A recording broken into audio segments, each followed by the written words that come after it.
Friends, welcome to TET and DSC channel.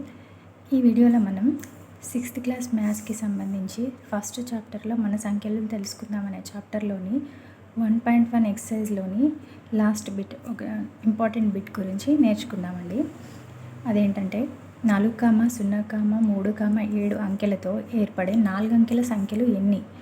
ఇక్కడ ఈ అంకెలు పునరావృతం కాకుండా, ఇందులో 4 టైప్స్ ఉంటాయండి. ఫస్ట్ అంకెలు పునరావృతం అయ్యి 0 ఉండి 0 లేకుండా ఉంటుంది. ఒకటేమో అంకెలు పునరావృతం కాకుండా 0 ఉండి 0 లేకుండా అని ఇట్లా 4 టైప్స్ ఉంటాయి. అవి నేర్చుకుందాం.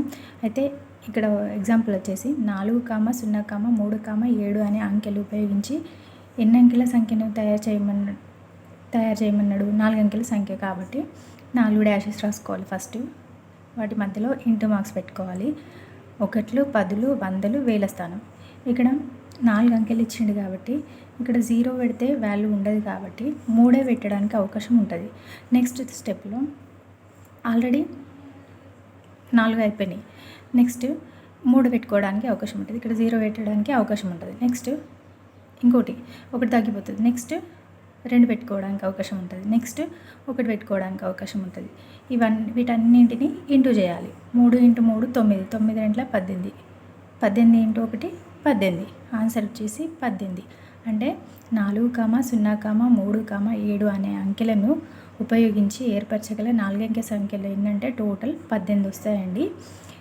నెక్స్ట్ నేను ఒక క్వశ్చన్ ఇస్తాను, అది మీరు కామెంట్ బాక్స్లో దాన్ని సొల్యూషన్ చేసి కామెంట్ బాక్స్లో ఆన్సర్ కామెంట్ చేయండి. అదేంటంటే 5, 4, 2, 7 అంకెలను ఉపయోగించి అంకెలు పునరావృతం కాకుండా, ఇక్కడ ఏంటి, అంకెలు పునరావృతం కాకుండా తయారు చేయగల 3 అంకెల సంఖ్య. 3 అంకెల సంఖ్యలు ఎన్ని? 3 అంకెల సంఖ్యలు ఎన్ని? క్వశ్చన్ మళ్ళీ ఒకసారి చూడండి. ఇక్కడ 0 లేదండి. 5, 4, 2, 7 అంకెలను ఉపయోగించి అంకెలు పునరావృతం కాకుండా తయారు చేయగల 3 అంకెల సంఖ్యలు ఎన్ని? దీని యొక్క సొల్యూషన్ మీరు చేసి దీని యొక్క ఆన్సర్ కామెంట్ బాక్స్లో కామెంట్ చేయండి. ఈ వీడియో కనుక మీకు నచ్చినట్లయితే please like, share and subscribe. Please ఏమైనా డ్రాబ్యాక్స్ ఉంటే కామెంట్ బాక్స్లో కామెంట్ చేయండి. Okay, thank you.